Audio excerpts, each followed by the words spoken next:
E aí, galera, eu sou o professor Christopher, um dos finalistas da categoria de Concept Art 2D do Saga Masters, e hoje eu tô aqui para apresentar para vocês a categoria de pintura digital do Saga Talent Students. Bora lá? Então, o que é essa categoria?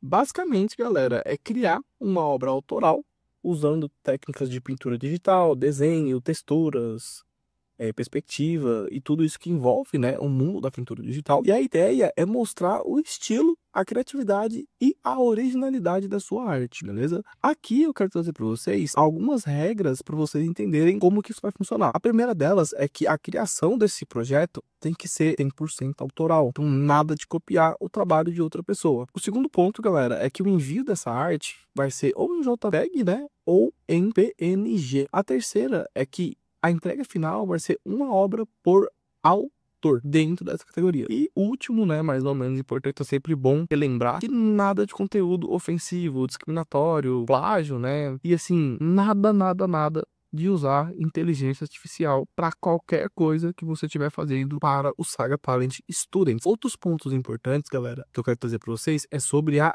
entrega desses arquivos. Para essa categoria especificamente, o primeiro ponto, galera, é que vocês vão precisar entregar 2 ou mais sketches do seu processo. Lembrando que um mínimo são 2, mas é claro que você pode mostrar mais do seu processo, da criação da sua ideia. O segundo é que para o envio final dessa arte, o primeiro formato que você vai mandar é o formato de PSD, que seria o arquivo executável do próprio Photoshop. Isso é para os jurados poderem abrir o seu arquivo e ver que de fato foi você mesmo que fez, né? Então, outro ponto muito importante é a organização desses arquivos. Então, deixar renomeadinho, bonitinho, porque outra pessoa vai pegar, abrir e dar uma olhada. A arte para exibição final, galera, ela tem que ter resolução mínima de 1920 por 1080, que é o Full HD, ou ela pode estar em 4K também. Outro ponto muito importante é que todo esse processo ele deve ser gravado. Aqui vocês vão precisar de um time-lapse de no mínimo 30 segundos. Quinto ponto, galera, é sobre o manual de entrega. Esse manual, vocês vão ter acesso a ele mais pro final, quando vocês forem entregar, vai ser compartilhado com vocês na pasta do Google Drive. Outro ponto muito importante, galera, é sobre a nomenclatura do seu arquivo. Então, aqui eu trouxe para vocês o modelinho de como deve ser feito, né? Então, pintura, underline, digital, underline, seu nome, underline, a unidade que você está participando, né? E a extensão da entrega. Outro ponto importante, você vai receber o acesso à pasta do Google Drive para compartilhar os seus arquivos. Então, fique esperto e não vacila, beleza? O primeiro ponto, galera, é que essa categoria é livre. Ou seja, você pode pintar um personagem, uma cena ou qualquer item e, principalmente, em qualquer estilo. O segundo ponto é a originalidade e a criatividade da sua obra. Aqui a gente está falando basicamente do conceito da sua ilustração, né? O quão original ele é. O terceiro ponto, galera, são os fundamentos da sua arte. Então, se a composição tá boa, se as cores estão combinando, se não tem nenhum erro de anatomia, perspectiva, luz e sombra. Outro ponto também que vai ser avaliado é a sua técnica, né? É o que a gente chama de brushwork, né? Que seria sobre as pinceladas do pincel. Então, o uso de textura e o que a gente chama de render, né? Que é você ficar lambendo essa imagem por milhões de tempos, né? Até ela ficar super polidinha. A quinta etapa é a narrativa e a emoção, que é a sua capacidade de transmitir a ideia ou o sentimento com a sua obra. E o sexto, mais ou menos importante, é que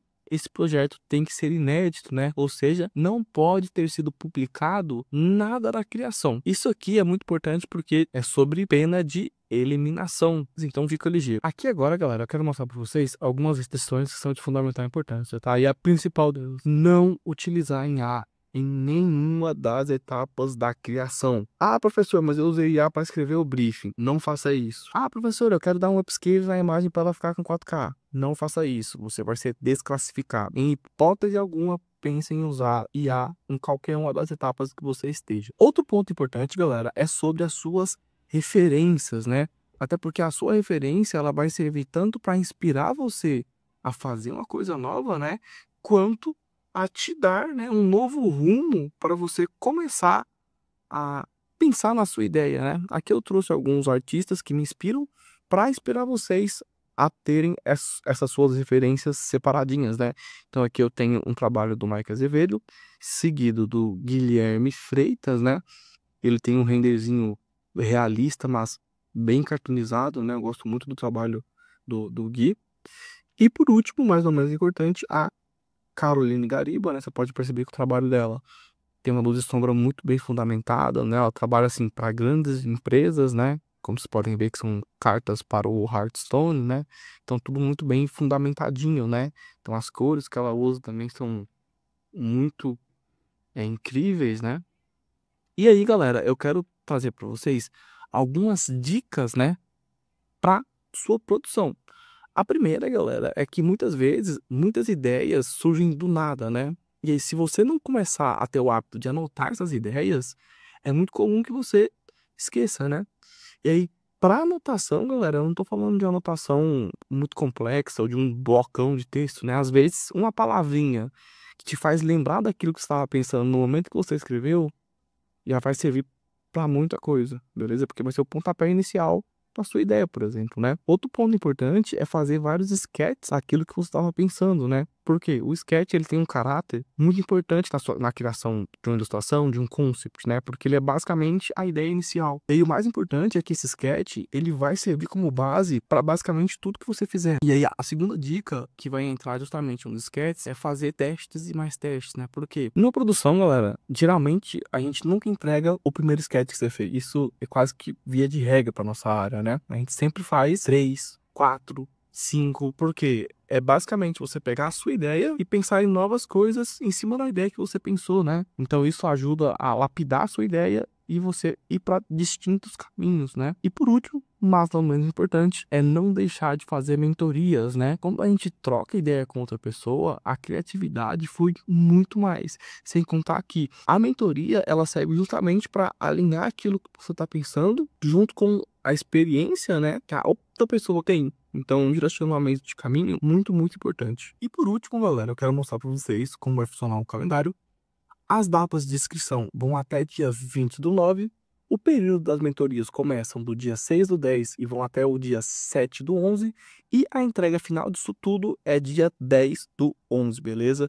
Então não perde tempo, faz sua inscrição, marca o período da sua mentoria e não vacila na data final de entrega, beleza? Tchau, tchau.